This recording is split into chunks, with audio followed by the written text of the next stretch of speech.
I still remember the first morning I noticed the sound of hammering outside my kitchen window. It was a Saturday, the kind of quiet morning where I usually sip my coffee slowly and enjoy the faint smell of cut grass drifting from someone's yard.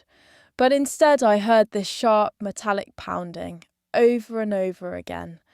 And when I stepped out to the porch, I froze because there was my neighbour, Paul, with a tool belt slung around his waist, planting wooden posts right along the side of my yard. At first I thought he was just repairing something on his own property, but the more I looked, the more my stomach twisted. The posts weren't on his side.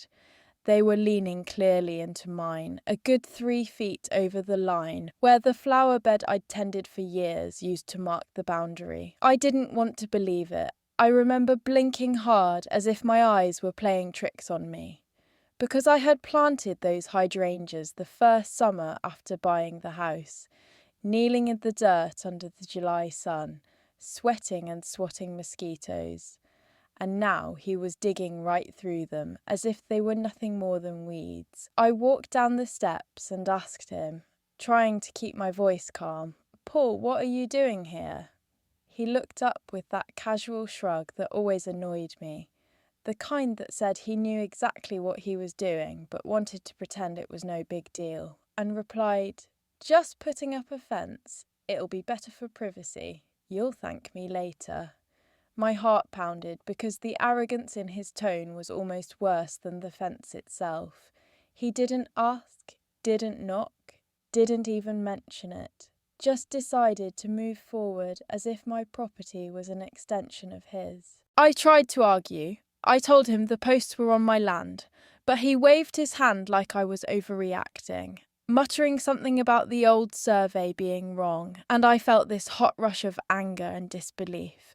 Because I had all the papers, I knew exactly where my line was, and the disrespect burned like acid in my chest. The rest of that day, I paced my living room, peeking through the blinds as he and his brother kept hammering away. The thud of wood sinking into soil, echoing like a drumbeat that wouldn't stop. Each slam felt like it was pounding directly into my nerves, my sanctuary, my peace of mind. I thought about calling the police right then, but something held me back. Maybe pride, maybe fear of looking ridiculous if they shrugged and told me it was a civil matter. But inside, I knew this was the start of something ugly. A fight I never asked for but was being forced into. That night, I barely slept, tossing under the ceiling fan, replaying the image of him driving those posts into the earth, the crunch of roots tearing, the way he didn't even glance at me with a shred of respect. And I realised it wasn't just about a fence, it was about control, about someone deciding my boundaries didn't matter. The next morning I woke up with a knot in my stomach, the kind that made me skip breakfast, even though I usually couldn't function without my coffee and toast. I walked outside in my slippers and robe just to see how far he'd gotten, and the sight nearly made me cry. The fence posts now stretched like soldiers in a line across the side of my yard, cutting through my flower bed and even pushing into the space where my little herb garden used to thrive. The mint and rosemary plants I had nurtured for years were now crushed into dirt clumps around his boots, and all I could think about was how much of myself I had poured into that yard. Every Saturday spent with gloves on, pulling weeds, watering carefully, trimming. It wasn't just plants. It was a piece of me, and now it was splintered wood and trampled soil. I wanted to scream, but my voice caught in my throat. Instead, I stormed back inside and pulled open my file cabinet, where I kept every home document. I found the property survey from when I bought the house. The crisp white paper with neat black lines, clearly showing the boundary, my boundary. And I spread it out on the kitchen table like a map to a war I hadn't wanted but now couldn't ignore. I called my sister, pacing as I explained everything. Her voice on the phone was sharp. "You can't let him do that. It's your land. He's stealing it right in front of you." And though she was right, I still felt this strange paralysis. as if confronting him directly again would unleash something worse, something I wasn't prepared for. That afternoon, I finally gathered courage and walked over while he was measuring another plank, the smell of fresh sawdust in the air, and I held the survey up in my shaking hand. "Paul, this is my property line. You're building inside it. You have to stop."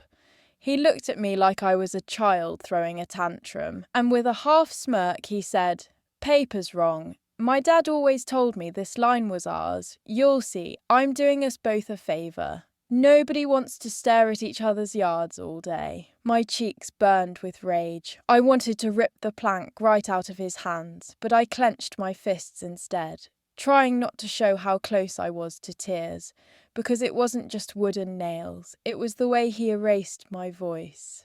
My right, like I was invisible on my own property. That night I sat at my desk, staring at the survey under the yellow glow of my lamp, the edges curling from my sweaty fingers, and I whispered to myself that I wasn't crazy.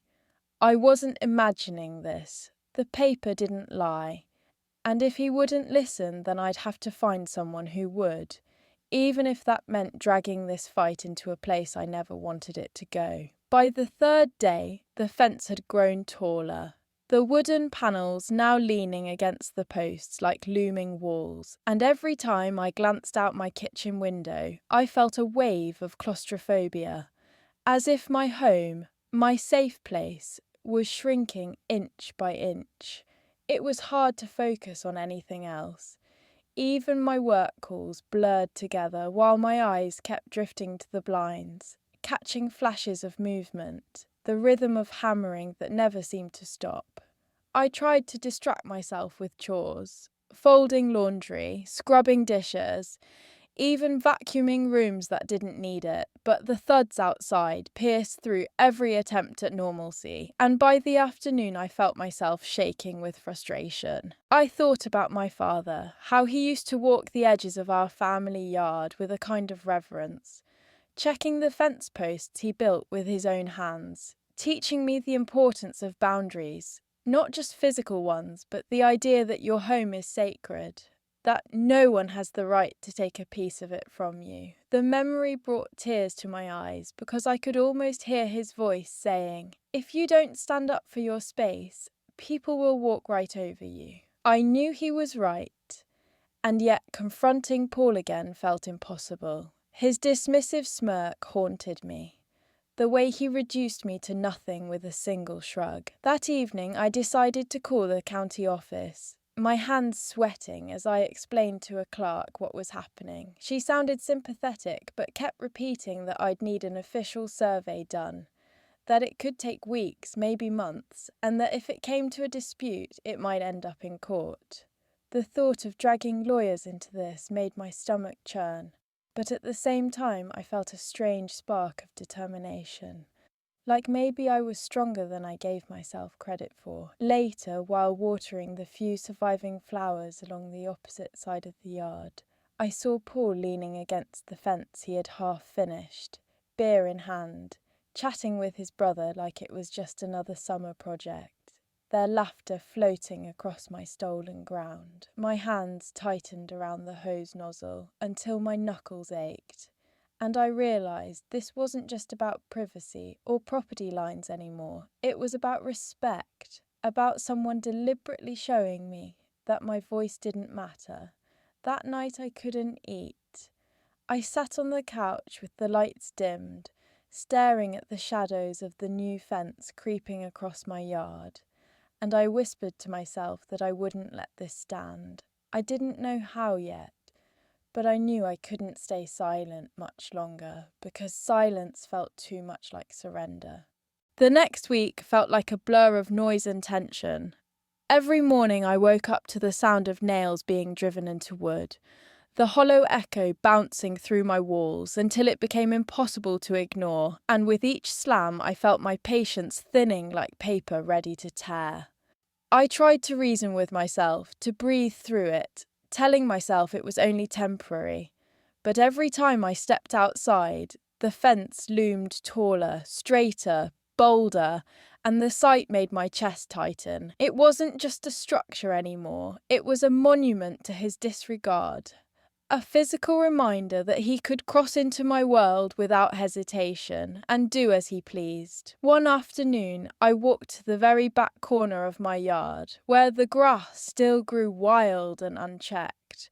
A spot I loved because it felt untouched, and now even there I saw the shadow of the fence creeping in, slicing across the sunlight like a scar. The smell of sawdust clung to the air, mixing with the faint sweetness of my crushed mint leaves, and it hit me how much had been stolen in silence.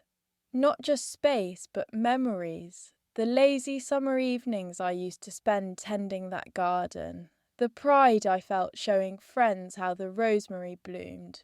All of it reduced to scraps of dirt kicked aside under his boots. I remembered one fall afternoon 2 years ago when I raked leaves into neat piles and laughed as the wind scattered them across the yard. My dog chasing them in circles. That space had felt endless, like mine forever, and now I stood there wondering if it would even belong to me tomorrow. My friends started noticing the change in me. During coffee dates, I found myself staring into my mug, barely tasting it, replaying arguments in my head that I never said out loud. Conversations where I told Paul off, where I tore those boards down with my own hands, and yet when I faced him in reality, all I managed was silence, swallowed by fear of escalation. That weekend I drove to the hardware store, not sure what I was even looking for. But my hands brushed over measuring tapes, stakes, survey markers, as if buying them would give me back some control. I didn't purchase anything that day, but the act of touching them filled me with a restless energy, a need to fight back. That night, as I sat outside under the porch light, staring at the unfinished fence line, I realised this was no longer about waiting for him to stop. Because he wouldn't, this was about me finding the courage to push back before I lost more than just a strip of earth. Before I lost the part of myself that believed I was strong enough to stand up when something was wrong. By the time the fence stretched almost the full length of my yard, it felt like a stranger had moved in without asking. Like someone had walked into my living room and rearranged the furniture while I stood by helplessly. Every time I looked out my window, I saw less sky, less openness, and more of that raw wood, cutting into the landscape I had loved for years. The post stood straight and unyielding, a line of defiance that made my stomach churn. I tried to keep myself busy. Baking bread, sorting closets, even pulling out old photo albums, but the images of my family smiling in front of the house years ago only deepened the ache, because the background was wide and free, and now that same yard looked stolen, caged in. I kept remembering the first summer after moving in, the warm evenings when I would sit on a blanket in the grass, sipping wine, listening to cicadas hum, feeling proud that I had carved out a piece of peace for myself. That sense of pride now felt tainted, smothered under the weight of wood and nails that didn't belong. One night after too much pacing, I finally grabbed a flashlight and walked along the line of posts, my slippers sinking into the soft soil, and I ran my hand across the rough boards, splinters catching against my skin, and I whispered to the night that this wasn't his to take. The moonlight cast long shadows across the grass, making the fence seem taller than it was, like a wall that would keep growing if I didn't act. The anger inside me shifted into something sharper, less fragile, and more like a promise to myself that I wouldn't be erased. The next morning I called the surveyor's office, arranging an appointment even though the cost made my throat tighten, because I realised there were things more expensive than money, like dignity and peace of mind. After hanging up, I stared at the phone in my hand, my heart pounding, because it felt like the first real step forward.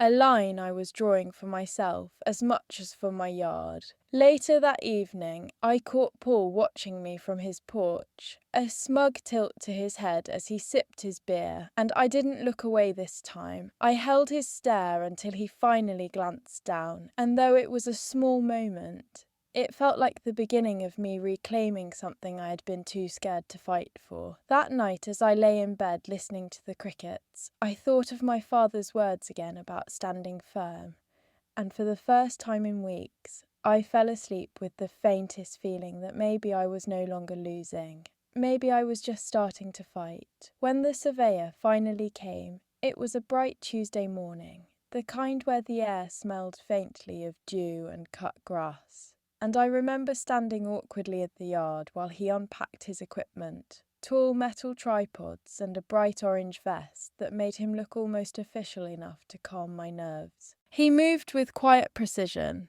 measuring and marking, his pencil scratching on a clipboard, while I stood with my arms folded, heart thumping as if I were waiting for a verdict on my entire life. Paul leaned against his porch railing the whole time, arms crossed, smirk planted firmly on his face like he already knew what the results would be, and every few minutes I caught him shaking his head, muttering to his brother loud enough for me to hear, "Waste of money, she'll see." My hands clenched at my sides, but I stayed silent because I wanted the truth to speak for itself. After nearly an hour, the surveyor finally walked over, his face serious, and when he pointed to the line he had confirmed, my breath caught. My property extended exactly where I had always known it did, right where my flower bed once bloomed, and the fence posts were clearly intruding. Relief washed over me so suddenly that I almost laughed, but the sound caught in my throat because at the same time a heavy wave of anger followed,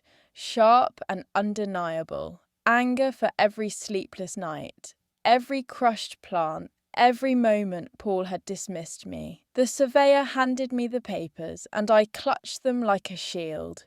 Proof that I wasn't crazy, that my voice had mattered all along. I turned toward Paul, waiting for even a flicker of remorse, but he only shrugged, muttered something about mistakes and old maps, and sauntered back inside as if it were nothing. My legs trembled with the urge to shout, to demand he tear it down immediately, but instead I stood rooted to the grass, papers crinkling in my grip, realizing this was only the beginning of a larger battle. That evening I called a lawyer, the weight of it all pressing down as I explained the situation, and the calm professional tone on the other end made me feel both comforted and terrified, because now it was real, official, and I couldn't pretend anymore that this would somehow resolve itself. Later that night, I walked the length of the fence in the dark, dragging my fingertips across the wood, feeling every nail and knot, whispering to myself that I wouldn't back down. Not now, not ever.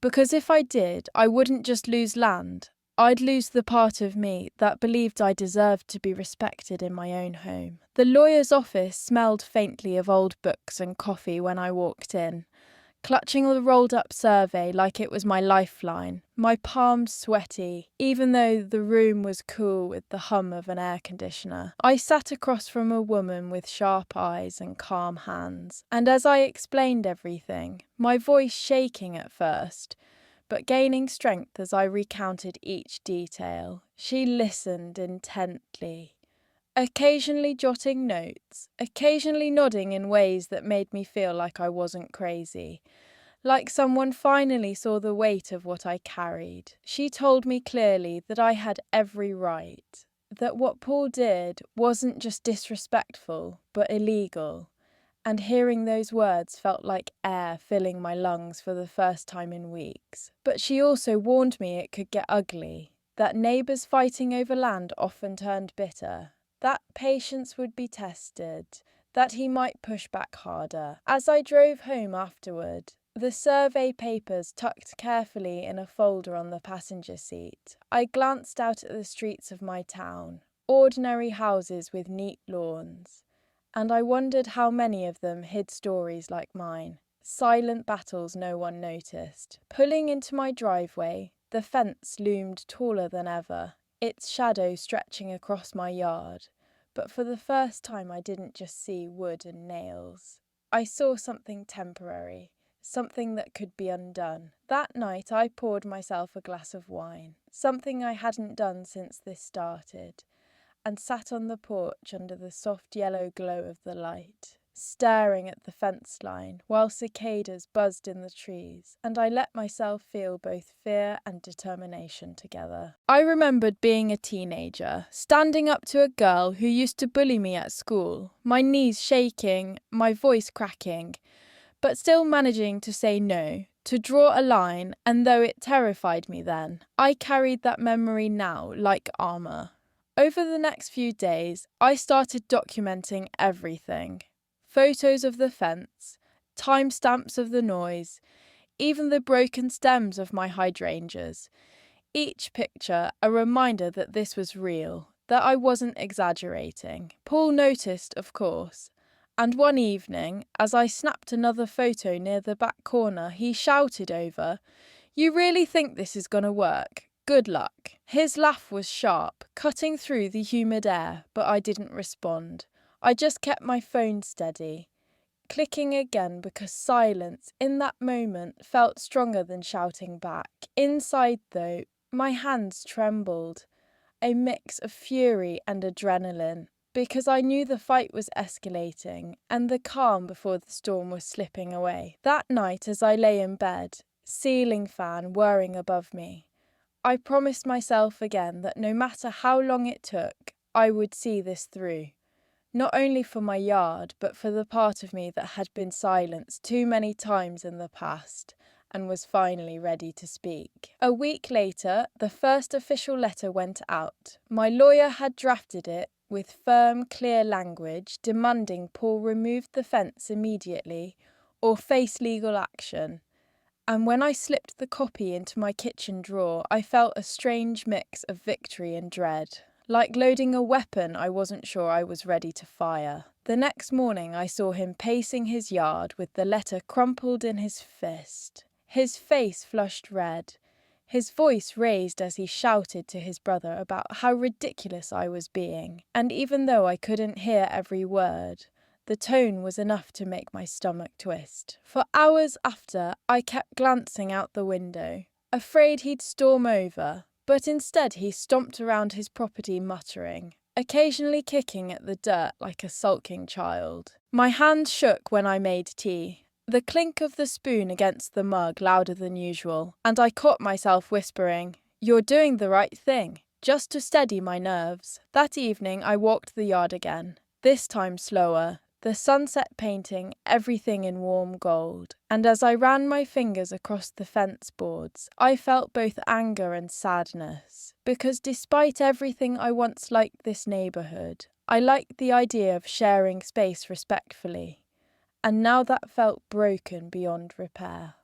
My memories came in waves, summer barbecues with neighbours chatting over the fence line, laughter carrying across open yards, the comfort of knowing people nearby looked out for one another, and now it was replaced with bitterness, walls, and silence. A few nights later, while I was watering what remained of my garden, Paul finally called out, "You really want to spend thousands fighting me? You'll regret it," his tone half threat, half taunt. And though my throat tightened, I forced myself to meet his eyes and answer back, "It's not about money, it's about what's right." The words came out steadier than I felt, but the look on his face faltered for just a second before he turned away. That tiny crack in his confidence gave me fuel, like proof that my voice still carried weight, even when he tried to drown it out. Later that night, curled up on my couch with the survey documents spread across the coffee table, I thought about all the times in my life I had stayed quiet to keep peace, how many times I swallowed anger instead of speaking, and I realised this fence was more than wood and land.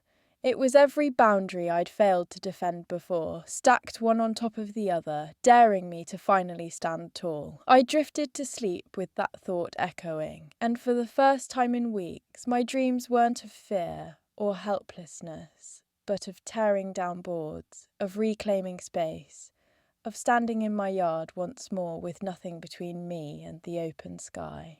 The weeks that followed felt like living in the middle of a storm that never broke. Tension thick in the air, each day blending into the next with letters from my lawyer, muttered comments from Paul, and the constant looming presence of that fence.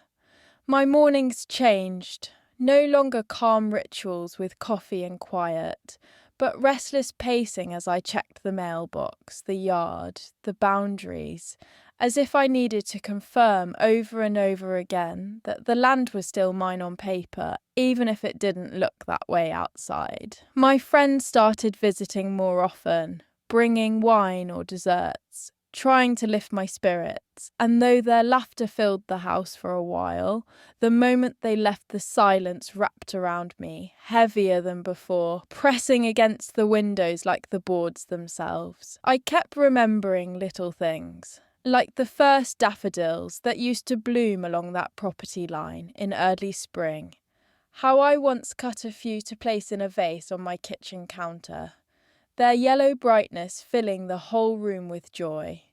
And now all I could see in their place was the dull grain of wood and the shadows it cast. One Saturday, I decided to fight back in the only way I could at that moment. I dug out my gardening gloves, grabbed a spade, and began planting new flowers on the opposite side of the yard, creating colour where he couldn't touch. Neighbours slowed their walks to watch me.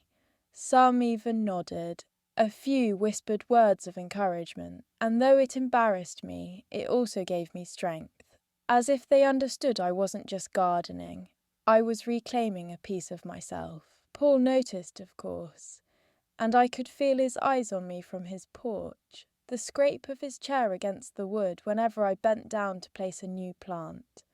And though my hand shook, I forced myself to hum softly, pretending his presence didn't exist. That night, sweaty and dirt-stained, I stood over my small new patch of flowers, the scent of soil strong on my skin, and I felt a flicker of hope, a reminder that beauty could still grow even under the shadow of his fence. But the battle wasn't slowing. My lawyer informed me he had responded through his own attorney, claiming the land was his, citing some vague story of old maps and family memory, and reading the words made my chest ache with rage. I wanted to scream, to rip the boards down myself in the dark of night. But instead, I placed the papers back into the folder, pressing the cover shut with trembling hands, and whispered to myself again, "This is worth fighting for."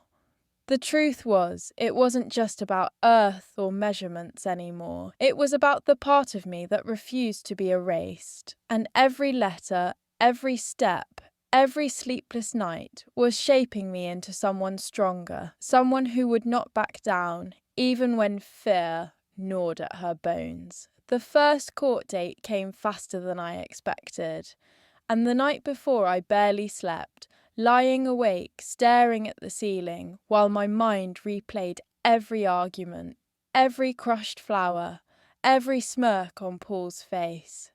The courtroom itself smelled of dust and polish, the benches hard beneath me as I clutched my folder like it was armour. My lawyer's calm voice guided me through the process, but my heart pounded so loudly that I could hardly hear at times, especially when Paul walked in, wearing a suit that looked too stiff on him. His smug grin softened into a mask of false confidence. The judge listened carefully, his eyes moving between us. And when the survey papers were laid out, I felt that same rush of relief I had felt the first day the surveyor confirmed my line. Only this time it carried the weight of official power behind it. Paul's lawyer tried to argue about family memory, about some imaginary old map, but the judge cut him off, asking for evidence, and there was none. Still, I sat frozen, afraid to celebrate too soon, because I knew battles like this didn't end neatly. When we walked out of that courthouse, Paul glanced at me, his jaw tight, and muttered just loud enough, "This isn't over." The words followed me all the way home, echoing in my ears, even as my lawyer reassured me we had the upper hand. That evening, I sat on my porch staring at the fence, the panels still standing like silent witnesses to weeks of tension. And I thought about how much of myself had been tested in such a short time. I remembered childhood summers spent with my grandparents on their farm, how my grandfather would fix fences not to keep people out, but to keep animals safe, always reminding me that boundaries weren't about greed, but about respect. The memory made me ache, because respect was exactly what had been ripped from me. Over the following days, I waited, tense and alert, every sound outside pulling me to the window, half expecting Paul to make some dramatic move. But instead there was only silence, a thick and heavy silence that stretched over the neighbourhood like a blanket. In that silence, I started to realise something. I had changed. The timid woman who once stood on her porch, whispering to herself for courage, was no longer the same. My voice didn't shake the way it had in those first confrontations. My hands didn't tremble each time I picked up the phone. Even as the fence still loomed, I began to see it differently. Not just as a violation, but as a symbol of the battle I had chosen to fight. The battle that was shaping me into someone fiercer than I ever imagined.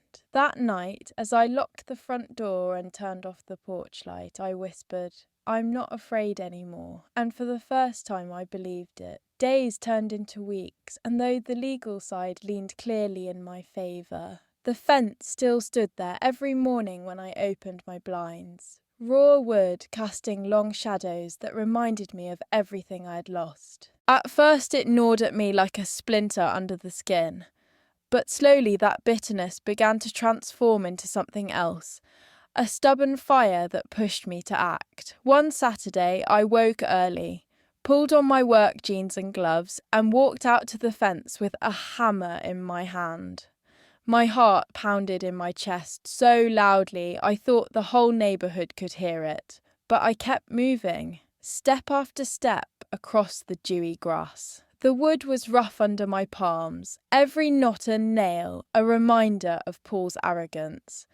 And with one deep breath, I raised the hammer and brought it down. The crack of the first board splitting echoed through the still morning air, startling birds from the trees, and for a second I froze, half expecting Paul to come storming out. But the silence held.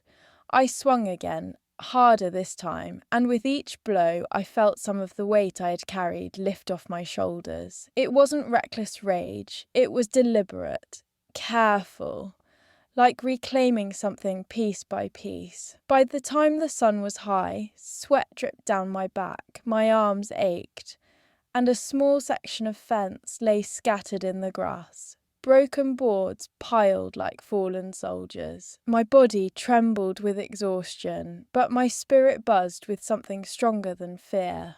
Relief, release, even triumph. When Paul finally appeared on his porch, his face red and his mouth open like he might shout, I simply straightened up, wiped my forehead, and pointed to the survey papers tucked into my back pocket. For once, he said nothing, just stood there watching me with a look that was more frustration than confidence. And in that silence, I realised I had won something more important than the land itself. I had won back my power. That evening, as I sat on the porch sipping iced tea, dirt still under my fingernails, I watched the sunset spill gold across my yard. No longer fully blocked by the wall he tried to build, and I felt something I hadn't in months. Peace. My mind wandered back to the nights I'd cried into my pillow, whispering to myself that I wasn't crazy, that I had a right to fight, and now those whispers had turned into proof. The yard wasn't completely restored yet, but in my heart I knew the fence was temporary, while the lesson I carried would last forever. Never let anyone redraw the lines of your life without your permission. The morning after I tore down that first section of the fence, I woke to a strange calm. Sunlight spilling into my bedroom in a way it hadn't for weeks, unhindered by boards or shadows. I brewed my coffee slowly, letting the smell fill the kitchen. And when I stepped out onto the porch, I felt lighter, like the air itself carried less weight. The broken boards still lay in a pile by the corner of the yard, rough edges catching its morning light, but instead of looking like wreckage, they looked like proof. A reminder that I wasn't powerless, that I could take back what was mine. Paul barely looked at me when he came out that morning, muttering to himself, avoiding eye contact, his swagger gone, and in that silence I found the closure I had been searching for. Over the next days, I hired a small crew to help me restore the garden. Men with kind eyes who didn't question me when I asked them to haul away the debris, who nodded politely when I showed them where the flower bed used to bloom. Watching them work, I felt my heart swell with a mix of grief and hope. Grief for what had been trampled, but hope for what I could grow again. When I knelt down to press new bulbs into the soil, dirt cool against my palms, I felt something shift inside me. Like I wasn't just planting flowers. I was planting pieces of myself back into the earth. Roots of resilience that no fence could ever smother. Neighbours began to stop by, some offering quiet support, others sharing their own stories of disputes and struggles, and I realised how common it was, how many of us carried invisible battles behind neat hedges and painted porches. One older woman down the street squeezed my hand and whispered, "Good for you, don't let anyone take what's yours." And those words settled deep in my chest. Weeks later, when the last of the panels were gone and the yard stretched open again, I stood barefoot in the grass at sunset, cicadas humming, and let myself breathe in the wide sky. The fight had drained me, tested me, but it had also carved out a stronger version of myself, one that refused to shrink.